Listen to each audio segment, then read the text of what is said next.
લોકમત ન્યૂઝમાં આપનું સ્વાગત છે। ડભોઈ ખાતે શહીદ દિવસ નિમિત્તે દેશના અમર ક્રાંતિકારીઓ વીર ભગતસિંહ સુખદેવ અને રાજગુરુને ભાવભીની શ્રદ્ધાંજલિ અર્પણ કરવામાં આવી। 23 માર્ચનો એ ઐતિહાસિક દિવસ જ્યારે અંગ્રેજ શાસન દ્વારા આ 3 યુવાનોને ફાંસીની સજા આપવામાં આવી હતી તે દિવસને યાદ કરતા ડભોઈના યુવકો મોટી સંખ્યામાં વડોદરી ભાગોળ ખાતે એકત્ર થયા હતા। યુવકો દ્વારા મીણબત્તી પ્રગટાવીને શ્રદ્ધાંજલિ આપવામાં આવી અને શહીદો અમર રહોના નાદ સાથે દેશભક્તિનું માહોલ સર્જાયો હતો। વીર ભગતસિંહ સુખદેવ અને રાજગુરુએ ભારતની આઝાદી માટે આપેલું બલિદાન આજે પણ યુવાનોને પ્રેરણા આપે છે। આ પ્રસંગે તમામ ઉપસ્થિત લોકોએ દેશપ્રેમ અને એકતાનો સંદેશ આપ્યો હતો।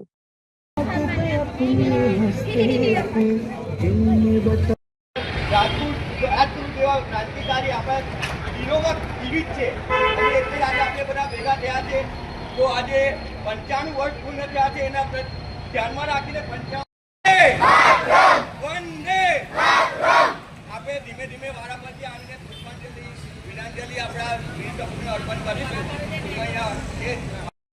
ભારત માતા કી જય, વંદે માતરમ। આજથી 95 વર્ષ પહેલાં અંગ્રેજ શાસકો દ્વારા જે આપણા દેશના યુવા ક્રાંતિકારી એવા ભગતસિંહ સુખદેવ અને રાજગુરુને જે ફાંસીના ફંદે ચલાવી દેવામાં આવ્યા હતા એ નિમિત્તે આજે પણ આપણા યુવાનોના દિલમાં સદાય એ જીવિત છે અને એના પ્રેરણા સ્વરૂપે આજે દર્ભાવતી નગરીમાં વિવિધ વિસ્તારોની અંદર અને મુખ્યત્વે વડોદરી ભાગોળ વિસ્તારની અંદર આ વીરાંજલિ કાર્યક્રમનું આયોજન કરવામાં આવ્યું હતું।